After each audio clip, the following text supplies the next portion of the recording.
নমস্কার, কেমন আছেন সবাই? প্রবাসে ঘরকন্যা একটি ভ্লগে আপনাদের স্বাগত জানাই।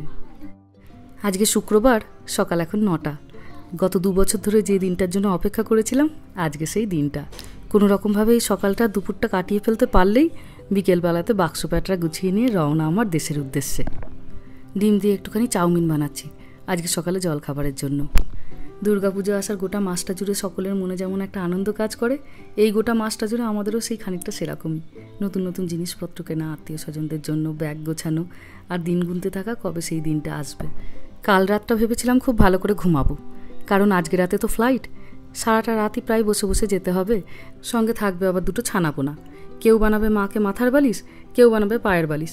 তাই ভেবেছিলাম আজকে রাতটা ভালো করে ঘুমিয়ে নিই। কিন্তু কতবার যে রাতে ঘুম থেকে উঠেছি তার কোনো ঠিক নেই। বারবার ধরে শুধু একটাই কাজ, মোবাইলটা দেখা, কতক্ষণে সকাল হবে। চলুন, হয়ে গেছে। বাচ্চাগুলোকে দিয়ে দিই। ওর বাবা গেছে স্নানে, সে স্নান সেরে পুজো সেরে নিচে আসবে, তারপরে তাকে দেবো। দিয়ে ওদের জামা কাপড়গুলো যেগুলো এসছে ওই বাক্সটা আজকে এবার খুলি।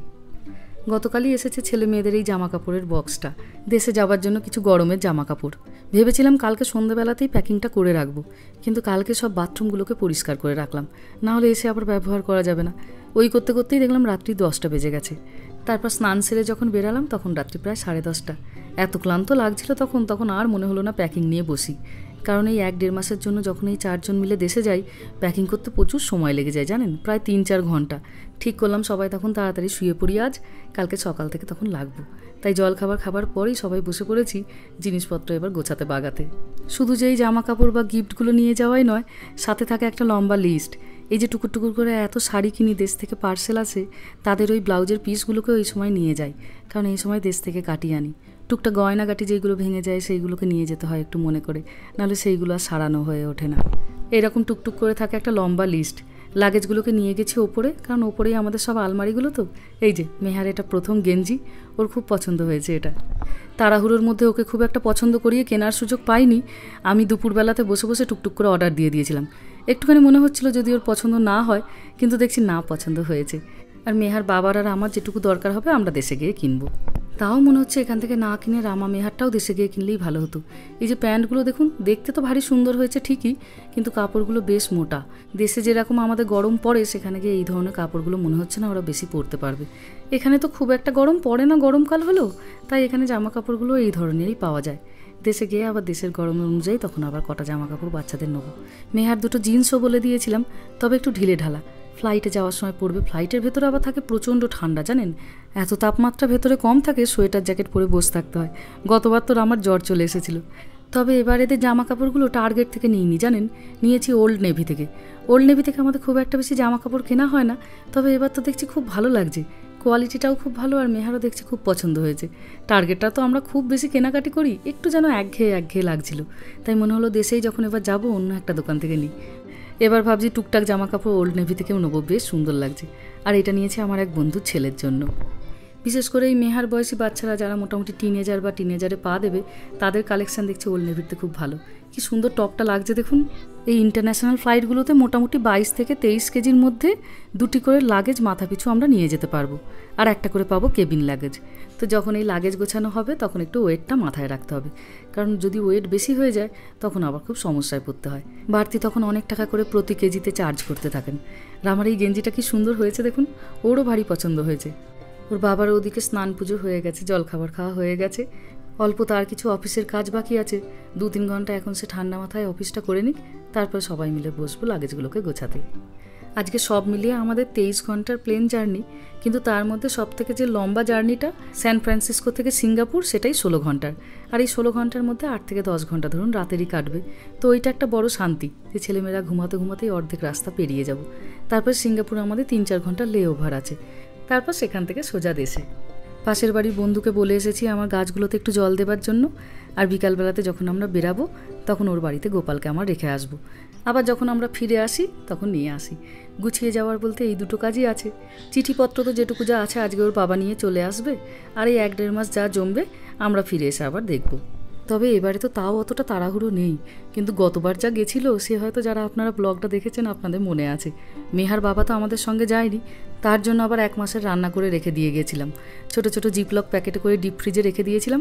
প্রত্যেক দিন একটা করে প্যাকেট রাতে বার করে রাখতো আর সকালবেলাতে গরম করে খেত। আজ তো আর সেই তাড়াটা নেই।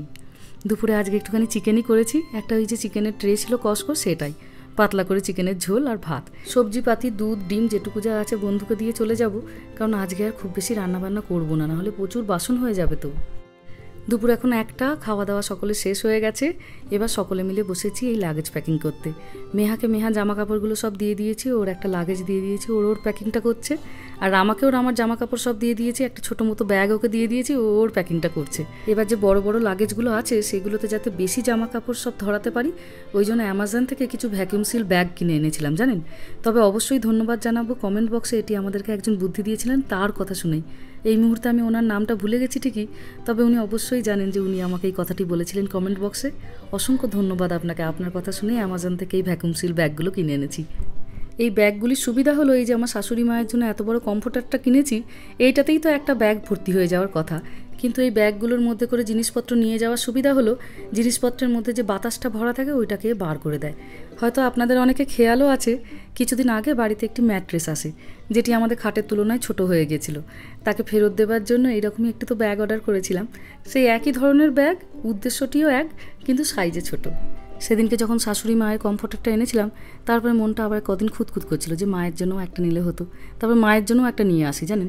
এই করতে গিয়ে 2খানা কমফোর্টার। এবার এই দুটিকে যদি এইভাবে নিয়ে যেতে যাই তাহলে তো 2টো লাগেজ ভর্তি হয়ে যাবে, কিন্তু এক্ষেত্রে এই ধরনের ব্যাগগুলি ভারী কাজের, কারণ দুটিকেই এরকম একটি ব্যাগের মধ্যে ভরে একটি লাগেজের মধ্যেই ভরে নেওয়া যাবে। ওর বাবাকে তাই বলছি পাশে ওই বালিশের কভারগুলো আছে সেইগুলো আবার না ছেড়ে দেয়। এই ব্যাগগুলো আবার বিভিন্ন রকমের সাইজের ছিল দেখলাম অ্যামাজনে, বড় ছিল, মাঝারি ছিল, ছোট ছিল। তো আমরা মাঝারি আর ছোটোটা নিয়ে নিই, এই মুহূর্তে 8টা বড় নিয়েছি। এবার ওর বাবা একটা জিপলক দিয়ে প্যাকেটের মুখটা বন্ধ করে দিল, যাতে বাইরে থেকে আর ভেতরে না বাতাস আলাদা করে ঢুকতে পারে। প্রত্যেকটি প্যাকেটে এরকম বোতলের মুখের মতো একটি করে ক্যাপ পরানো আছে, এখান দিয়েই ভেতর থেকে বাতাসটাকে টেনে বার করতে হবে। আর এই প্যাকেটগুলির সঙ্গেই এই বাতাস টানার মেশিনটিও দিয়েছে। তবে এই বাতাস টানার মেশিনটাতে না অনেকক্ষণ সময় লেগে যাবে জানেন। যদি আপনার বাড়িতে একটি ভ্যাকিউম ক্লিনার থাকে সেইটা দিয়ে করলে এটা একদম 20-30 সেকেন্ডের মধ্যেই হয়ে যাবে। প্রথমে আমরা ওটা দিয়েই চেষ্টা করছিলাম, ভ্যাকিউম ক্লিনারটা সেই নিচে আছে আবার আনতে হবে বলে, কিন্তু মনে হচ্ছে আনতেই হবে, নাহলে এতগুলো ব্যাগ থেকে এইভাবে যদি বাতাস বার করতে হয় তাহলে ওদিকে প্লেন উড়ে যাবে। এই যে ভ্যাকুম ক্লিনারটা নিয়ে এসে দিয়েছি ওর বাবাকে। এবার দেখুন মোটামুটি 8-10 সেকেন্ডের মধ্যেই দেখছি পুরো একদম বার করে দিচ্ছে বাতাসটা ভেতর থেকে। কতটুকু হয়ে গেল দেখুন।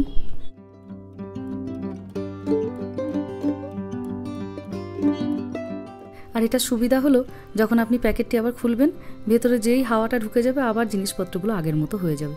তবে এইগুলো আমার মনে হয় খুব যখন দামি শাড়ি বা জামা কাপড় থাকে সেইগুলোতে না করাই ভালো। জানি না সেইগুলোই এতক্ষণ যদি দুমড়ে মুচড়ে যায় সেগুলো কেমন থাকবে। তবে এই কমফর্টার বা শীতের জামা কাপড় যখন আমরা শীতের জায়গা বেড়াতে যাই সেই জিনিসপত্রগুলো তো প্রচুর জায়গা নিয়ে নেয়, ভারী খুব একটা হয় না কিন্তু জায়গা নেয় অনেকটা বেশি। বা প্রতিদিনের জামা কাপড়গুলো সেইগুলোকে অনায়াসে এইভাবে নিয়ে যাওয়া যেতে পারে। এই যে এই প্যাকেটটার নিচের দিকে যে গ্রে কালারের একটা কমফর্টার দেখছেন, ওইটি নিয়ে এসেছি মায়ের জন্য। মা শীতকালেও খুব একটা ভারী লেপ দেখি গায়ে দিতে পারে না, সব সময় একটুখানি হালকা ঢাকা খোঁজে। তো এবার কসকোতে গেছিলাম সেদিন, তখন দেখলাম এই কমফর্টারটা এসেছে। তবে এটার সঙ্গে বিছানার চাদর বা বালিশের কভার আলাদা করে কিছু নেই, শুধু কমফর্টারটাই ছিল, কিন্তু বেশ হালকা, তাই ওই জন্য নিয়েছিলাম।